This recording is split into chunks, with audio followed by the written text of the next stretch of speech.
නම් හැම දිනකටම තෙරුවන් සරණයි. මහා සංඝරත්නයන් අවසරයි. අපි දීඝනිකායේ සංගීති සූත්‍රය කියවමින් හිටියේ. ඉතින් එහි ඉතුරු කොටස් ටිකක් අද අපි කියන්නයි සූදානම් වෙන්නේ. අපි දැන් සංගීති සූත්‍රයේ 6 ගැන තියෙන ඒවා තමයි කියව ඉන්නේ. ඊයේ අපි කියෙව්වා සලායතන වලට අදාළ කොටස්. වචන 6ක් වුණාට ඒවා ගොඩාක් ගැඹුරුයි කියලා අපි ඊයේ පැහැදිලි කළා. So we are continuing the reading from the long discourses, Sutta 33, and that is the chanting together sutta. And we are in the group of 6 things. So yes, we started the 6 things just yesterday, and we talked about the 6 sense bases and 6 objects, or the internal and external sense bases, as well as the consciousness.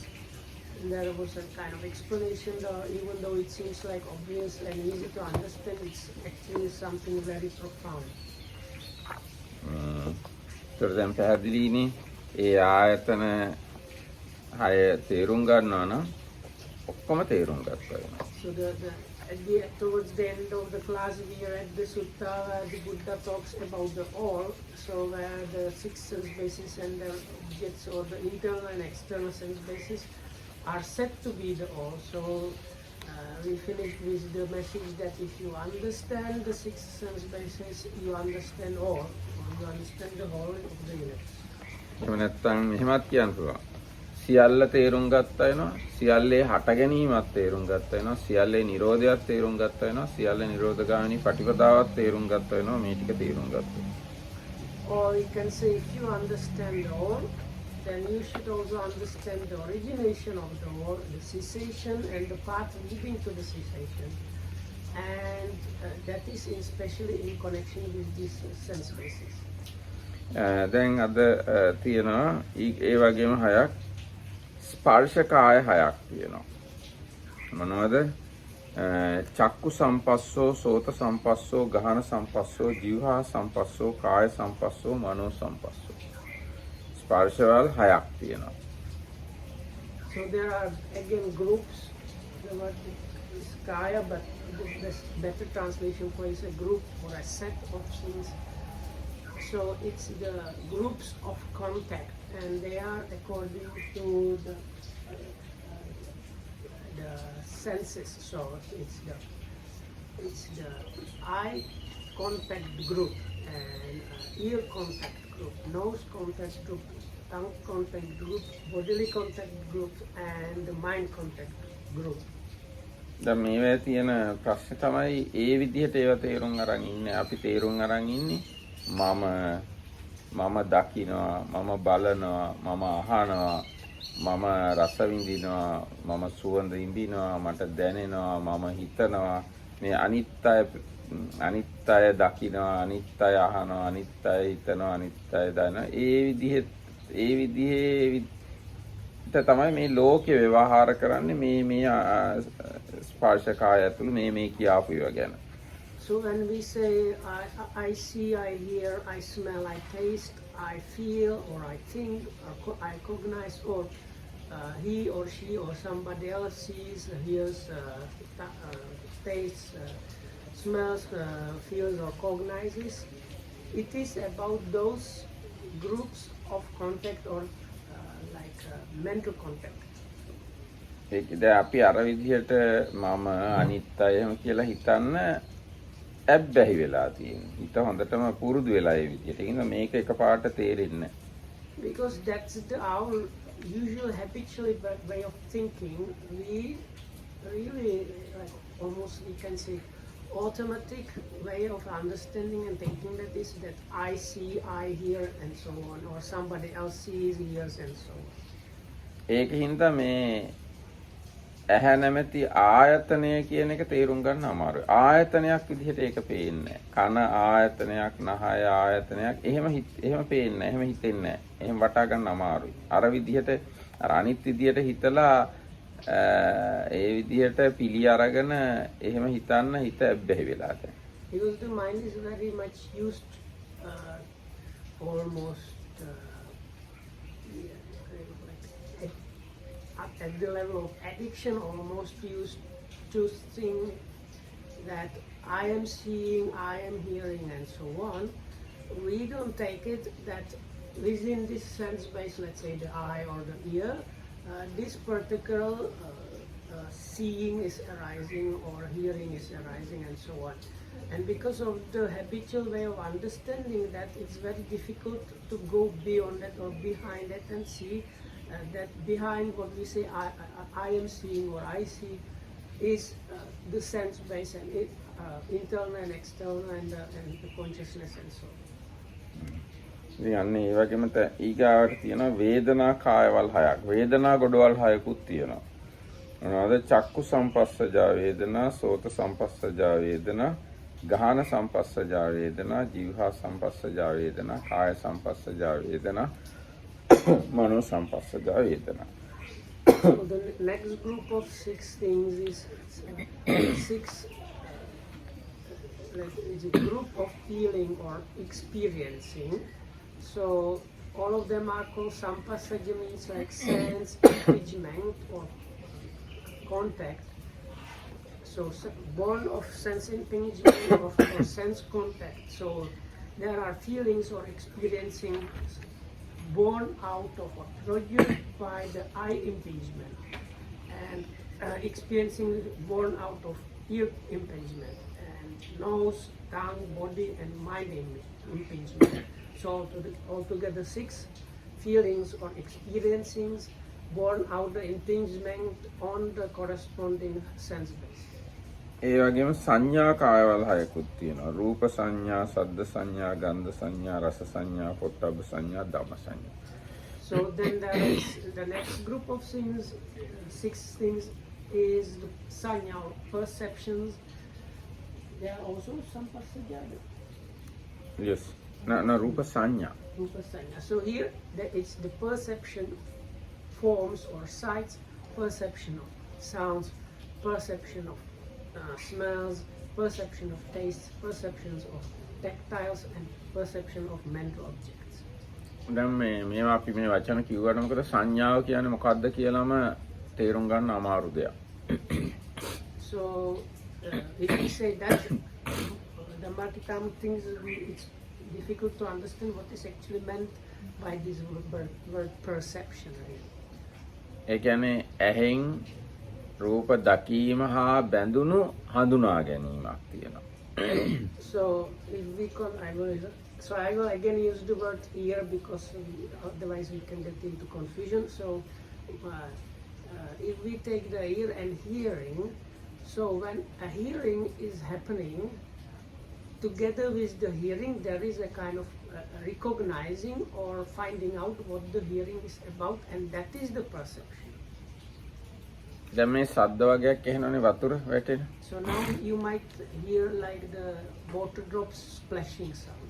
එතකොට ඒ ශබ්දය වතුර වැටෙන ශබ්දයයි කියලා තමයි අපි හඳුනගන්නේ. So the perception there is this immediate understanding, this water splashing. So the water splashing of that experience, the thing that kind of identifies that as water splashing is the perception. ඒක හුදෙක් ශබ්දයක් විතරයි. නමුත් ඒ ශබ්දයත් එක්ක මේ සංඥාව කියන එක එකතු වෙලා වතුර වැටෙන ශබ්දය කියලා ශබ්දය තව විස්තර කරගන්නවා. Even though there is just the sound experiencing or the hearing, it is accompanied by this kind of recognizing or categorizing or identifying it, which gives you more information what that particular sound is really about. එතකොට කියනවා වතුර වැටෙන ශබ්ද. So then they said this water drop splashing.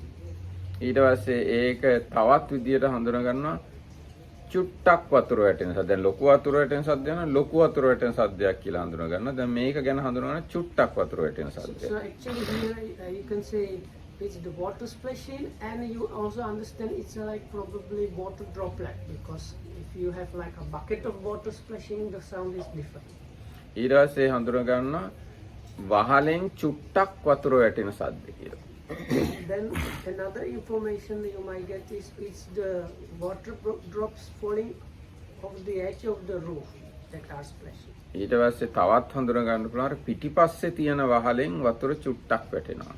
Or then also it's like it's coming from that direction where behind that place there is the roof which is the water drops. Thank you.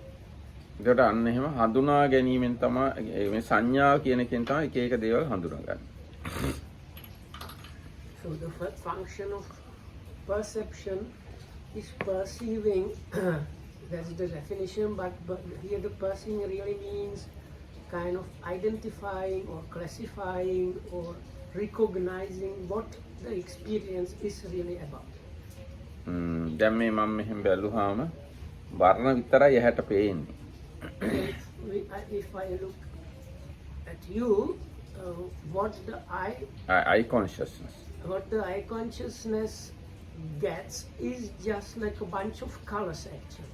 හැබැයි ඒ වර්ණය පදනම් වෙලා මම තේරුම් ගන්නවා මේ අය ගැහැණු අය, මේ අය පිරිමි අය, මේ අය පිටරට අය, මේ අය ලංකාවේ අය ගගා ගොඩාක් හඳුනා ගැනීම අර වර්ණය හා එකතු කරලා කොහොමද කියන්නේ වර්ණය හා එකතු කරලා ඒ වර්ණය තේරුම් ගන්නවා, වර්ණය හඳුනා ගන්නවා. So but with these like bunch of color spots there is the perceiving is there the recognition that this particular splash of color is a lay person and this splash of colors is actually like Sinhalese person or a lay person, or that kind of splash of color is the foreigner a lay person and so on. ඊට පස්සේ ඒකෙම තව කොටසුත් හඳුනා ගන්නවා. ඒකට සම්බන්ධ කරලා තව ගොඩාක් විස්තරයක් ඒ මේ වර්ණයට එකතු කර ගන්නවා. ඒ එකතු කරගන්න විස්තරය ඒවා සිතටයි. අර වර්ණය සිත නෙවෙයි. So the color itself is not a thing of the mind really, but these extra informations they are mental. ඉතින් අන්න මේ විදිහට මේ සංඥාව කියන එක කොහොම සාකච්ඡා කරලා ටිකක් තේරුම් ගන්න ඕන එකක්. ඒ ওই විදිහටම තමයි අපේ මේ ආයතන හයේම ක්‍රියාත්මක වෙන්නේ. රූප සංඥා, ශබ්ද සංඥා, ගන්ධ සංඥා, රස සංඥා, පොට්ටබ්බ සංඥා, ධම්ම සංඥා කියන ඔය හයම ඔන්න ඔය විදිහට මේ ලැබෙන තොරතුරු විස්තර කරලා තේරුම් ගැනීමක් තමයි මේ සංඥා වලින් කරන්නේ යම් ප්‍රමාණයකට. So this kind of describing, identifying or giving more information about the experience, that's the function of sanya or perception. ඒ වගේම දැන් එතනම කියන්න පුළුවන් විඥානය කියලා අපි කියවන චක්කු විඥාන, සෝත විඥාන ගහන ඒ විඥාන වලින් කරන්නේ ඒ රූප, ශබ්ද, ගන්ධ දැනෙන එක, දැනගැනීමේ ක්‍රියාව. ඒක හඳුනා ගැනීමේ ක්‍රියාව තමයි විඥාණයෙන් කරන්නේ. මේ සංඥාවෙන් කරන්නේ. So this is kind of subtle point. So the function of consciousness, because the before group we had was the eye consciousness, ear consciousness, and so on.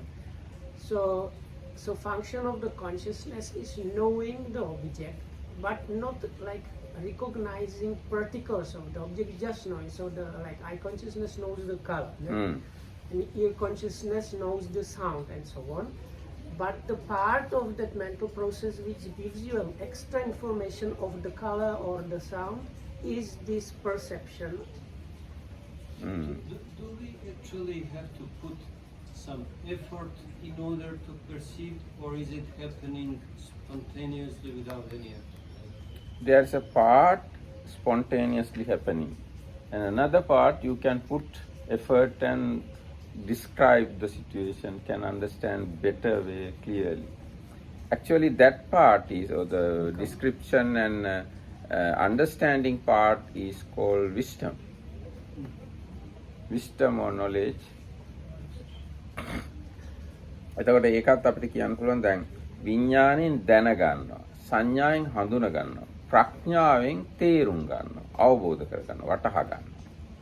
So if we simplify, the consciousness just knows, perception kind of recognizes or gives you information, but wisdom or experience or understanding understands or kind of, we don't have that word, realizes the truth about the experience. ඔව් දැන් ඒ wisdom කියලා කිව්වම අර එක්ස්පීරියන්ෂල් understanding කියන එක ගොඩක් ගැඹුරු මට්ටමක්නේ. ඒ මට්ටමට යන්න ඕනේ නැහැ. සාමාන්‍ය මිනිහෙක්ට උනත් දේවල් තේරුම් ගැනීමේදී ඒ විස්ඩම් කියන එක තමයි ක්‍රියාත්මක වෙන්නේ. So this experiential understanding is very much applicable for a very deeper aspect, but there is a part of wisdom which understands even the normal, like normal level, just understands about things. දැන් සාමාන්‍ය මිනිස්සෙක්ට උනත් මේක හරි මේක වැරදි කියලා වගේ තේරුම් ගැනීමක් තියෙනනේ. ඒ තේරුම් ගැනීම ප්‍රඥා කොටසට තමයි දාන්න වෙන්නේ. So normal person should be able to recognize what is good and what is bad. So this recognition would partially at least go under wisdom. එහෙනම් අපි දැන් ඊගාවට යමු. ඊගාව හයට. ඊගාවට තියෙනවා ච සංචේතනා කාය. චේතනා කිරීම ගොඩවල් හයක් තියෙනවා. මොනවාද? රූප සංචේතනා, ශබ්ද සංචේතනා, ගන්ධ සංචේතනා, රස සංචේතනා, පොට්ටබ්බ සංචේතනා, ධම්ම සංචේතනා. So the next group is the 6 Sanchetana is, they translate as volition, so we will go with that. So they are Rupane, so according to the object. So this is like volition to do with sights or forms, volition to do with sounds, volition to do with smells, taste, the tactile, and with the mental objects. ඒ කියන්නේ දැන් රූප දැකලා හඳුනගෙන ඒක ලස්සනයි, ඒක හොඳයි, ඒක මට ඕනේ කියලා හිතනවා. එක්කෝ ඒක කැතයි, ඒක මට එපා කියලා එහෙම හිතනවා. ආන්නය තමයි සංචේතනා කියන්නේ. So this volition, I don't know, because English is not my first language, if it gives the same meaning, but it's basically this. You experience the object, sanya or perception kind of gives you information about the objects, and this what is called volition is what you do about the object. Do you like it, do you dislike it, and so on. එහෙම නැත්නම් දැකලා හිතනවා මෙයා හරි හොඳ එක්කෙනෙක්, මෙයා නරක එක්කෙනෙක්, මෙයා පෝසත් එක්කෙනෙක්, මෙයාව යාළු කරගත්තොත් මට ප්‍රයෝජනයි, මෙයා දුප්පත් එක්කෙනෙක්, මෙයාගෙන් කිසි වැඩක් නැහැ. කක ඔන්නෝම දේවල් හිතනවා, කරන්න යන දේවල්. ආන්නය තමයි සංචේතනා. So the Sanchetana or volition really is like connected with what you are going to do about the information you get. So this is a rich guy, influential guy, if I get friendly with him, good.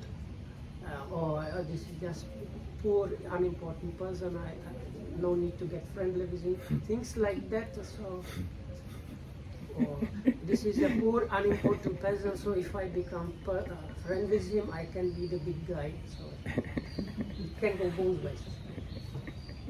ඉතින් අනේ විදියට එහෙම චේතනා කරක විශේෂම කර්මය කියලා කියන්නේ මේ කොටස තමයි. කුසල අකුසල සිද්ධ වෙන්නේ මෙතෙන් තමයි විශේෂයෙන්. So the wholesomeness and unwholesomeness truly happens here in the what to do with the experience. දැන් මෙතන අපි කලින් කිව්වේවා. දැන් අපි තුන දැන් චක්කායතනේ, රූපායතනේ, චක්කු විඤ්ඤාණ, චක්කු සම්පස්සජා වේදනා, රූප සංඥා කියන මේ කොටස් ටිකේ ඒ හැටි කුසල අකුසල ගතියක් පෙන්වන්න අමාරුයි. හැබැයි මේ රූප සංචේතනා කියන තැනට ආවම කුසල් හෝ අකුසල් වෙනවා කියලා කියන්න පුළුවන් කමක්. So with the previous groups of 6, that is the 6 internal sense bases, that is the eye, ear, and so on, and the external, that is the sights or forms, sounds, and so on. Then the corresponding 6 consciousnesses, eye consciousness, ear consciousness, and so on. Then the mental contact and the feeling born out of the contact and the perception showing any wholesomeness or unwholesomeness. We cannot really talk about that much, but here with the volition, that's the place where truly the wholesomeness and unwholesomeness is being done or decided. එතකොට දැන් ඊට පස්සේ තියෙනවා තව එකක් ච තණ්හා කාය. තණ්හා ගොඩවල් 6ක් තියෙනවා. රූප තණ්හා, සද්ද තණ්හා, ගන්ධ තණ්හා, රස තණ්හා, පොට්ටබ්බ තණ්හා, ධම්ම තණ්හා. So this next group of six is six kinds of groups of craving, tanha, and that is again craving sights, craving sounds, craving odors, craving tastes, craving bodily touch or tactiles, and craving mind objects. එතකොට මේ තණ්හාව තමයි දුකට මුල කියලා බුදුරජාණන් වහන්සේ දේශනා කළා. So if you remember, probably most of you know that Buddha himself said craving is the origination, or how the suffering, dukkha comes together, originates, is this very craving. ඒ තණ්හාව කියන්නේ මදි මට කියන වගේ නේ. ඌනතාවයක්. ඌනෝ ලෝකෝ අතිත්තෝ කියලා තමයි සඳහන් වෙන්නේ. තව ඕනේ කියන හැඟීමක් තියෙනවා. Uno means like wanting? No, lack. එතකොට මේ අතෘප්තිමත් ගතිය තමයි තණ්හාව. It's like unsatisfaction. Unsatisfactory. Like thirsting. Yes. So actually the craving, the word tanha, the literal translation means thirsting. So another synonyms for that is this lack of satisfaction, or not being completely satisfied. That is another like definition for this word craving. So and the world really stands on it. The so-called world really kind of stands on this, because there is always a kind of a little bit, at least a little bit like lacking or missing. එතකොට දැන් ඒ තණ්හාව ඕනකමද හින්දා තමයි අර කලින් කියාව ඔක්කොම ටික ලැබෙන්නේ. ඇහැ තව මට මදි. තව රූප මට මදි. රූප බලන්න ඕන. තව මේ චක්කු විඥාන ඕනේ. තව චක්කු සංපස්ස ඕන. චක්කු සංපස්සජ වේදනා, රූප සංඥා ඕන ගතියක් තියෙනවා. අවශ්‍යතාවයක් තියෙනවා. මදිකමක් තියෙනවා. ඒකින්ද ඒ මදිකම තමයි මේ තණ්හාව කියන්නේ. ඒකින්ද ආයි ඒ ටිකම ලැබෙනවා. ආයිත් ඒ ටික ලැබෙනවා. Because there is this wanting or need or lacking kind of feel of lacking or unsatisfactoriness or unsatisfied nature. That's why which is the craving itself actually. So that is like I want to see more, at least a little bit more, or like I need to see, I want to see. And likewise for the other, like hearing and so on. So that itself, this kind of craving produces again the I and so on. ඒකමත් නෙවෙයි. දැන් ඇහැ ගැනත් තණ්හාව තියෙනවා. රූප ගැනත් තණ්හාව තියෙනවා. චක්කු විඥාන ගැනත් තණ්හාව තියෙනවා. චක්කු සංපස්ස ගැනත් තණ්හාව තියෙනවා. චක්කු සංපස්සජ වේදනාව ගැනත් තණ්හාව තියෙනවා. රූප සංඥාව ගැනත් තණ්හාව තියෙනවා.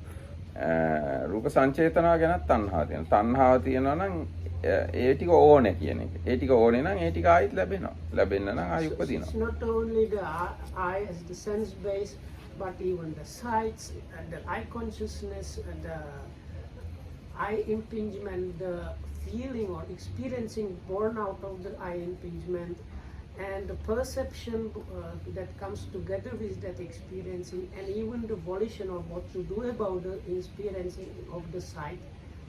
Then the same thing for the ear and so on. So all these preceding groups, the craving is there, or like need like that a little bit more, or it's not fully done. And because the craving, these actually heaps of cravings are there. These things are because of that again produced. අපි මැරෙන වෙලාවෙත් ඒ ඔක්කොම ඕනකම තියෙනවා. ඒකින්ද මැරිච්ච ගාම ඒව ලබන්න ආයිත් උපදිනවා.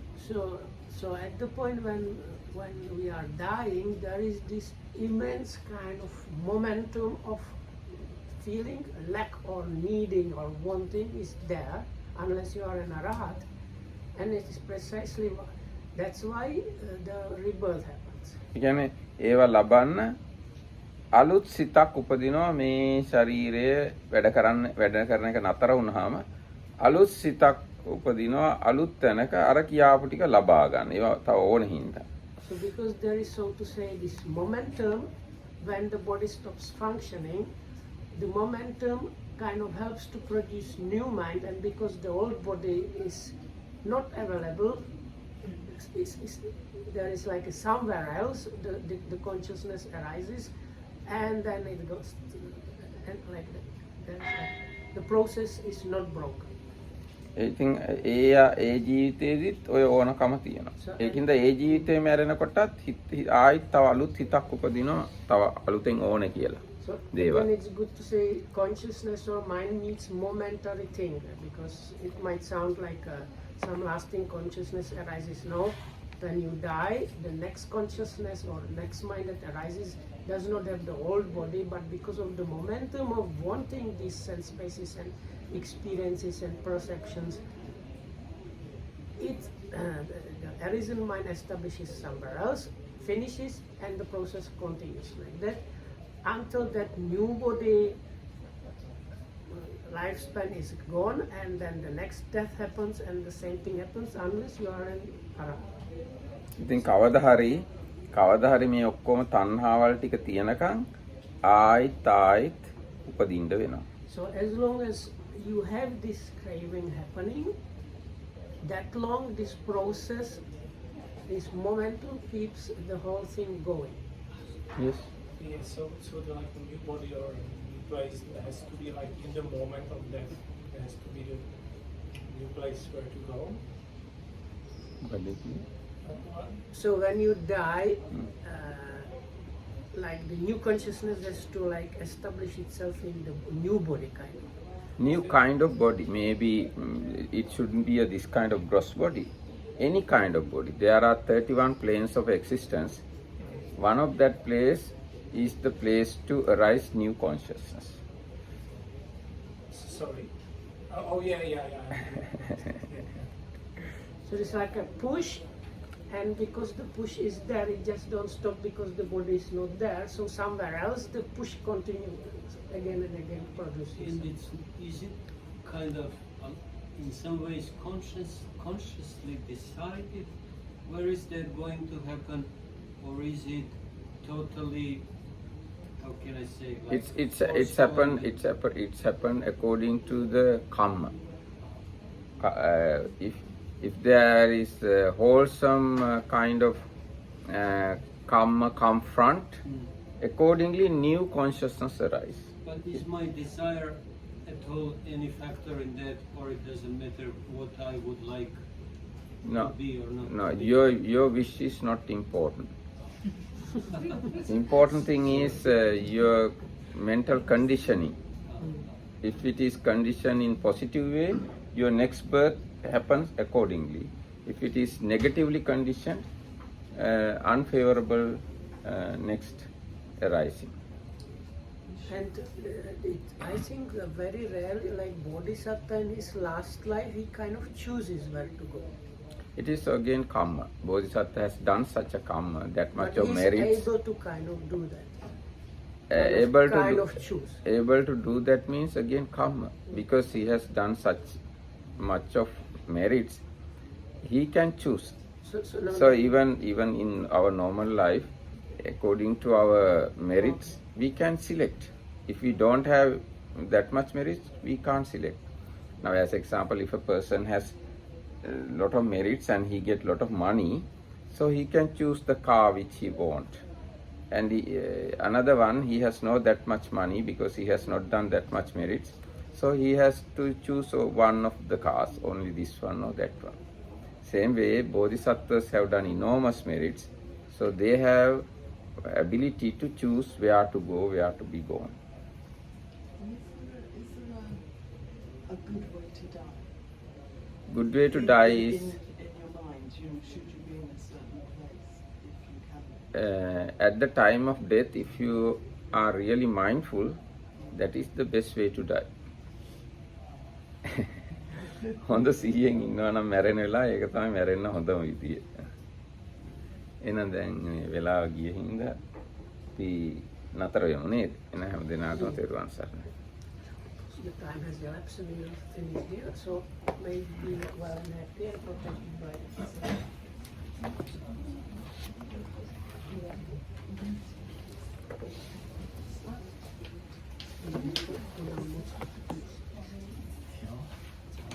No, když si dělá hodně dobrých věcí, tak je hodně dobrých, neříkám tomu, že je proběhnou.